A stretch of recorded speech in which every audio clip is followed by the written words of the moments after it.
Aujourd'hui, une réflexion sur réussir sa vie. On a tous, je l'espère, envie de réussir notre vie ou de faire en sorte que ceux que nous aimons réussissent notre vie. Mais qu'est-ce que ça veut dire vraiment réussir sa vie?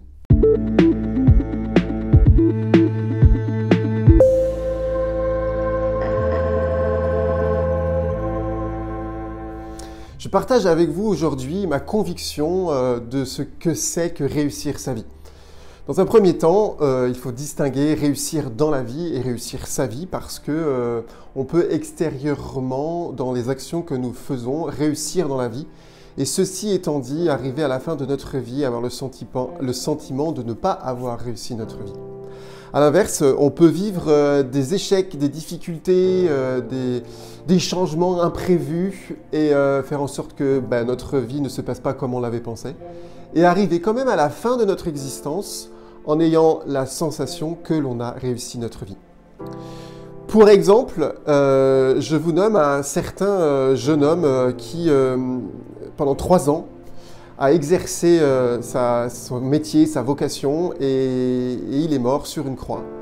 Sentiment peut-être humainement d'échec, mais en fait, il a réussi sa vie, parce que nous savons l'épilogue. D'ailleurs, à côté de lui, si vous savez de qui je parle, puisqu'il s'agit de Nazareth, à côté de lui, il y avait un homme que l'on appelle le bon larron, qui humainement aussi, puisque c'était un brigand, et qui termine sa vie aussi sur le bois du gibet, sur la malédiction. Et bien en fait, apparemment, cet homme a raté sa vie, mais parce qu'au dernier moment, il y a eu comme un approfondissement de ce qu'il était. Il est allé puiser dans son cœur et être pleinement celui qu'il était. Et en fait, nous savons qu'il a réussi sa vie. Ça veut donc dire que la réussite de notre existence ne tient pas du nombre d'échecs ou si ce que l'on avait prévu a tenu le coup jusqu'au bout ou pas. Il s'agit en fait d'une question de cœur et de savoir qui nous sommes et ce pourquoi en fait je suis ici sur cette terre. Vous connaissez peut-être cette phrase de John Lennon qui, lorsqu'il était jeune, on lui pose cette question « Et toi, que veux-tu être plus tard ?»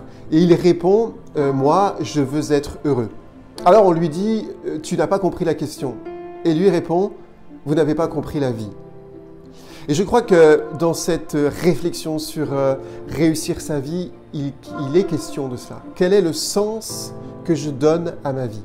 À travers ce que je vais faire, à travers peut-être mes réussites, à travers mes échecs.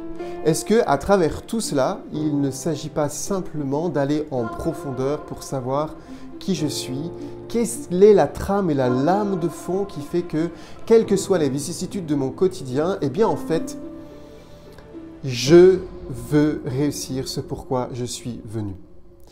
J'ai eu une expérience lorsque j'ai eu 19 ans et que j'étais en Allemagne et j'étais danseur à l'époque. C'est ce qui fait que ma vie a pris un premier tournant de danseur à prêtre. Et là, je suis rentré chez moi un jour, je me suis mis devant ma table et j'ai eu cette grande question qui m'est tombée dessus. C'est en ayant fait quoi, Franck, dans ta vie, que tu pourras dire « j'ai réussi ma vie ». Et à ce moment-là, je me suis vu intérieurement sur mon lit de mort et je me posais la question, alors, c'est en ayant vécu quoi dans ton existence que tu pourras dire « j'ai réussi ma vie ».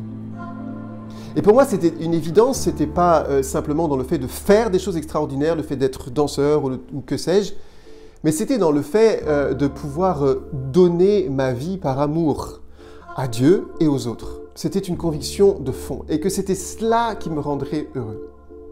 Alors c'est vrai, je suis rentré après à l'école de prêtre et au séminaire et donc je suis devenu prêtre. Et voilà, et j'ai cherché, et je cherche, autant que faire se peut, à aimer.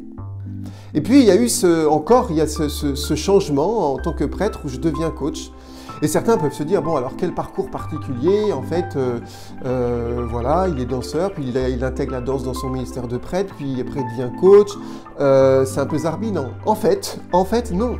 Il y a une cohérence de fond, c'est que, à travers ces changements et ces transformations, ce que moi je cherche à faire, c'est d'être fidèle à ce que j'ai en profondeur depuis le début, c'est-à-dire vivre joyeusement et transmettre ce bonheur de la vie aux autres par amour. Il me semble que le concept qui peut nous aider, qui peut nous éclairer à comprendre ce que c'est que réussir sa vie, est le concept d'accomplissement. En fait, d'ailleurs, Jésus, le Christ, le dit sur la croix, au moment où on a le sentiment que ce qu'il est venu faire est un échec. Il dit « tout est accompli ». Ce qui veut donc dire que la réussite de ce pourquoi il est venu n'est pas liée à la réussite apparente, mais parce que lui sait très bien en profondeur qu'il est en train d'accomplir ce pourquoi il est venu, même si apparemment ça ne se passe pas comme on pourrait l'attendre.